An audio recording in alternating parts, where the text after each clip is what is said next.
It is Tuesday, June 15th. I'm Sam Seder. And I'm Lucy Steiner. Which one of these stories will you be talking about today?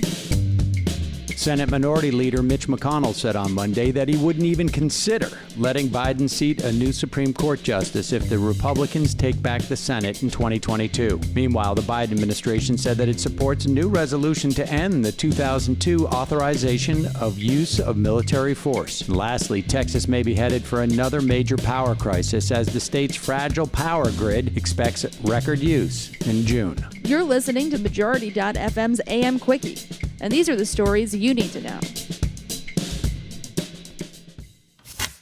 Mitch McConnell has thrown down the gauntlet, and the Democrats are, well, sort of just standing there looking at it. In an interview on conservative talk radio, McConnell said that if Republicans take back the Senate, he would block any prospective Supreme Court nominee that Biden sent him. This is not exactly a surprise. McConnell pretended that his resistance to a new nominee would be from his typical election year nonsense, saying that he'd block a nominee in 2024 just like he did in 2016 at the end of the Obama years. But we all know what the score is. McConnell's life's work is the judiciary, and he's done a very good job of securing it for the business-friendly, person-hostile policies of conservatives for generations to come. But what it does indicate is just how futile any Democratic expectations of bipartisanship have become. It also means that the party has to be looking for 82-year-old Stephen Breyer to retire while there's still a chance of getting a liberal replacement confirmed. There's a permanent solution to all this, of course, packing the court. But McConnell knows that Democrats and liberal justices on the bench already don't have the guts. He said this about Justice Breyer, quote, "I do want to give him a shout out, though, because he joined what Justice Ginsburg said in 2019,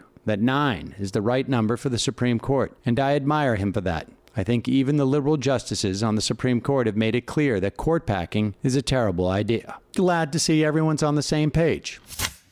The Biden administration made a huge announcement on Monday. It formally supports a push by Representative Barbara Lee to end the 2002 authorization for use of military force. The 2002 AUMF, as it's called, is the legal document we use to justify invading Iraq. In the years since, it's been trotted out as evidence that the U.S. can legally engage in all kinds of military activities all around the world. It's a disgrace that it was ever passed, of course, but it's an even bigger disgrace that it hasn't been repealed yet. So the fact that it may finally get tossed is a good thing. However, it doesn't mean a whole lot as far as the U.S. wars overseas go. The Biden administration statement itself notes that, quote, "The United States has no ongoing military activities that rely solely on the 2002 AUMF as a domestic legal basis, and repeal of the 2002 AUMF would likely have minimal impact on current military operations." In other words, all our bombing and killing overseas is going to be just fine. That's because the 2002 order isn't only the AUMF. There was another one in 2001 after 9/11 that's even more broad. And in recent years, presidents haven't even needed the AUMFs to do what they want.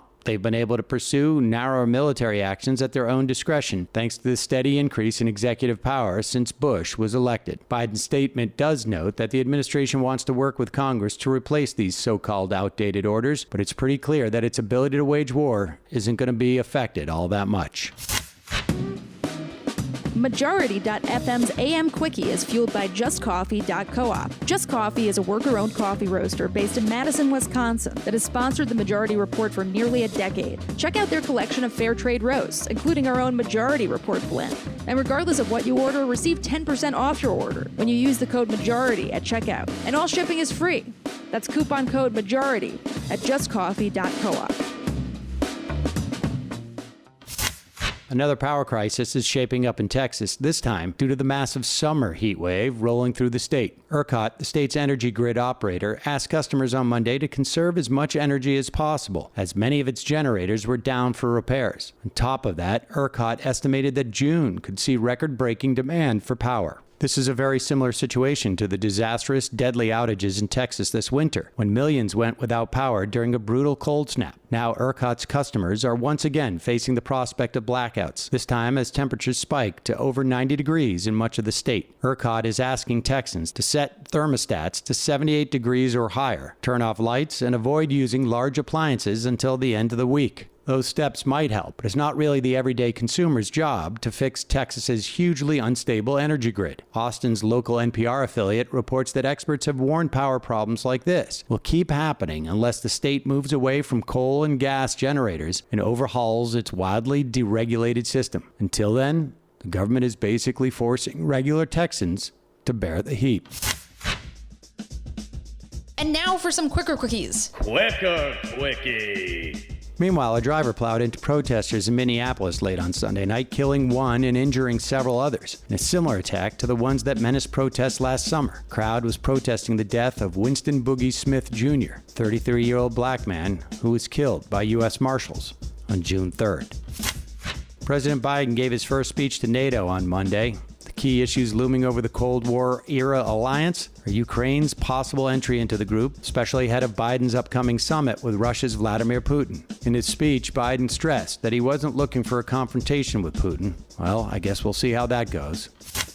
Good news. Reality Winner is out of prison. Former intelligence contractor who was prosecuted for leaking state secrets to The Intercept regarding Russia's interference in the 2016 election was released to a halfway house on Monday, this according to her lawyer.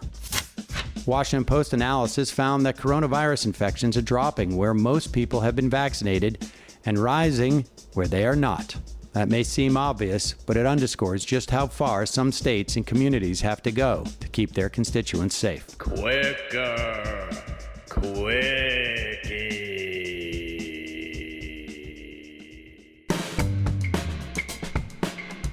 That's all for the AM Quickie. Join us this afternoon at noon live for the Majority Report or later as a podcast.